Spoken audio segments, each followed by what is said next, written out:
Aquests darrers dies no en parlem perquè estem parlant més d'economia o de casos de corrupció al jutge. Mateix, quina és la situació que trobem a l'Ajuntament de Palma?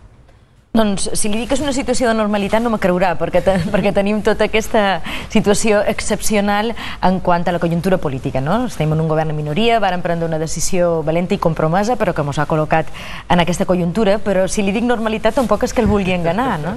Li diria que som un ajuntament actiu amb un equip de govern que continua amb el seu pla d'acció, que treballam, com hem treballat fins ara, per un model de ciutat, que ha presentat les seves inversions al planer, que tenim molt d'elements de millora de la ciutat que volem defensar, que ho farem compromesos amb l'interès general, amb la transparència, que també hem anat incorporant en diferents criteris a la gestió municipal, i amb les ganes de treure aquest projecte endavant per ciutat, tot i que sabem i som molt conscients d'unes circumstàncies excepcionals, difícils, i sobretot que hauran d'actuar amb molta modèstia i humilitat, donat que efectivament, i té molta raó el Partit Popular quan així ho defensa, no som el grup majoritari. En aquest sentit, per exemple, l'oposició, el Partit Popular, li critica que vostès governin en minoria, amb els socialistes i el bloc. Es pot governar d'aquesta manera? Es pot governar, òbviament que es pot governar, però jo també crec que és important matisar en quines circumstàncies ens trobam. Ens trobam en unes circumstàncies que ens han duit fets sobrevinguts, no esperats, no desitjats per ningú, i que ens fan necessàriament abordar una situació excepcional a tota la comunitat autònoma. Jo crec que això és important valorar-ho. Ens trobam al final d'un mandat, no ens trobam a l'inici d'un mandat, en una crisi econòmica draconiana que afecta la vida de moltes persones a la ciutat. Ens trobam amb un pressupost aprovat, que és un bon pressupost, un pressupost inferior al de l'any 2007. Per tant, és una situació difícil perquè la crisi també afecta els ajuntaments. Ja saben vostès que també són molt reivindicatius perquè necessitam un model de finançament distint, però a dia d'avui tenim això, un pressupost menor, més petit que l'any 2007, i en canvi hem aconseguit incrementar les ajudes d'emergència social per intentar compensar aquesta situació tan difícil que tenen moltes famílies. I a més tenim inversions previstes a través de l'Estat, no? Com el Plan E.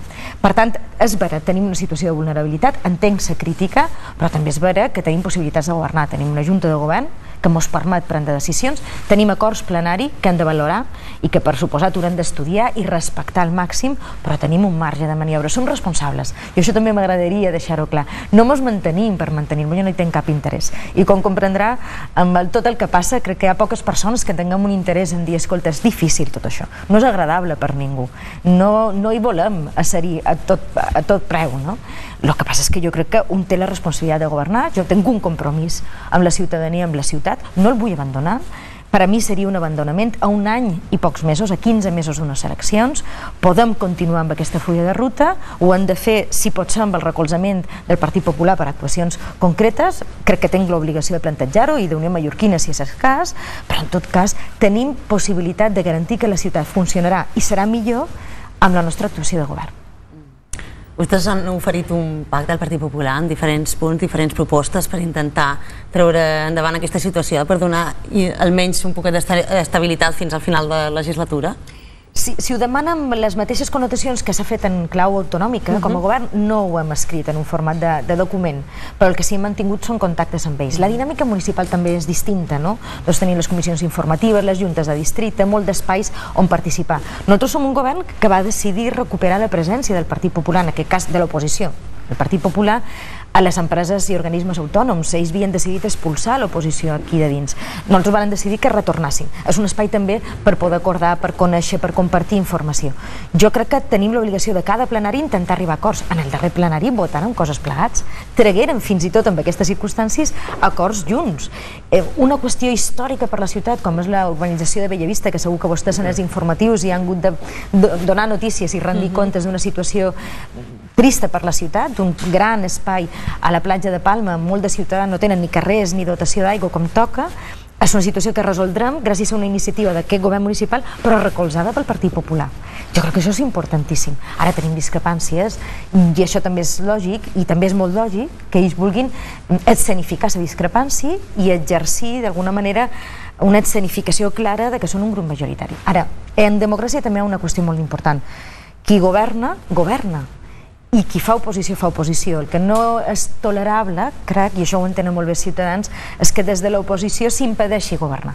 Jo crec que tots esperem que l'acció de govern pugui seguir, pugui continuar, i si es pensa que aquest govern no és un govern ni estable ni capacitat, doncs que s'actuï en conseqüència, no? Jo penso que és un govern estable i capacitat per tirar endavant en unes circumstàncies difícils, insisteix, no desitjades per ningú, i en les que tenim un grup com és el d'Unió Mallorquina amb qui hem hagut de rompre un pacte per a unes circumstàncies de les quals el grup del Partit Popular també en són protagonistes, i això tampoc ho podem deixar al marge del dibuix general, no? Demà farà justament un mes que el president antic decidia rompre amb Unió Mallorquina. Això també afectava totes les institucions, el govern, el Consell, també l'Ajuntament de Palma, i aquest darrer mes suposo que per a vostè com a batllessa a nivell personal no ha estat gens fàcil. Ho veiem, per exemple, la setmana passada, el ple que es va viure a Cort va ser bastant tens i on es van dir coses bastant gordes, fins i tot a vostè des del Partit Popular se l'acusava d'una actitud franquista per voler mantenir-se en la cadira. També veiem a la primera fila de les autoritats José María Rodríguez, que d'alguna manera no està dins l'Ajuntament, però sembla ser que està condicionant una mica l'actitud del Partit Popular. Vostè a nivell personal, ja no com a batllessa, com ho està vivint això? Perquè suposo que no deuen ser moments fàcils, no? Home, fàcils no, agradables tampoc, però ho visc amb molta serenor. Primera perquè la vida municipal és així, és a dir, la proximitat de les administracions locals són així. Jo vull recordar, ara ho veiem en clau nacional, per exemple, amb aquest debat sobre les centrals nuclears, i tot acaba succeint als plenaris, no és vera? Hi ha un gran debat nacional, però davant el ministre, i millor per ell, no? Però no té, a lo millor, les pancartes que tenen els batlles i batlesses d'espais on aquest debat és una realitat, perquè se tracta de concretar i de dir això tindrà lloc aquí, i això té noms i llinatges, hi ha veïns i veïnes. La dimensió, l'efervescència sempre és major en clau local. Per tant, amb això hi comptàvem, no? Però efectivament és complicat. Jo visc en serenor perquè crec que faig el que he de fer i tenc aquesta tranquil·litat personal. Potser me puc equivocar, evidentment, i per suposant no tenc cap problema en reconèixer les errades i en demanar disculpes quan sigui necessari, però també penso que tenc una obligació. Jo vaig assumir aquesta baldia amb un pacte, és vera, i és vera que el pacte s'ha romput, però també és cert que he hagut de gestionar les conseqüències, moltes d'elles negatives, d'una majoria absoluta, molt absoluta, però molt feble en determinades decisions. I m'ha tocat lidiar amb unes conjuntures molt difícils. Me va costar molt més en termes personals i me va generar moltes més dificultats abordar tota la despesa de la visa municipal. Què fèiem amb aquelles circumstàncies? Com ho podíem fer d'una forma respectuosa? Érem enmig d'unes eleccions generals. Com ho havia de fer per no perjudicar, tampoc ni interferir, ni fer un mal ús? Silenciar tot allò, mantenir discreció, ser respectuosa i en el mateix temps ser contundent quan tenia un indici damunt la taula amb una auditoria que em deia que hi havia despeses que no eren correctes, no va ser fàcil. Per tant, hem travessat molt de moments complicats. No només és d'ara, duim 3 anys difícils. Parlava abans en Marc de José María Rodríguez, el líder del PP de Palma. Vostè ha estat molt crític en els darrers dies amb la seva actitud, no? Per què? Home, jo crec que el senyor José María Rodríguez, en tots els meus respectes personals, com només faltaria, representa un passat que a mi me preocupa com a ciutadana.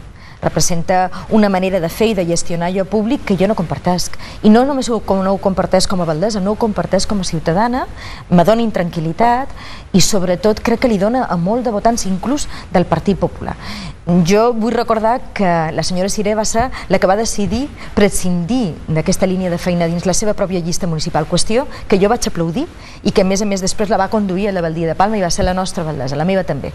Una qüestió que vaig aplaudir, que va reconèixer o que va gaudir del reconeixement de molt de ciutadans i ciutadanes, i ara retornem en això. Sincerament, en tots els meus respectes, i els partits decideixen el que troben que han de decidir. Clar que sí, i jo ho respectaré fins al final, però en termes d'opinió, de veres, que penso que representa un passat de foscor que crec que no ens poden permetre en una ciutat en el segle XXI.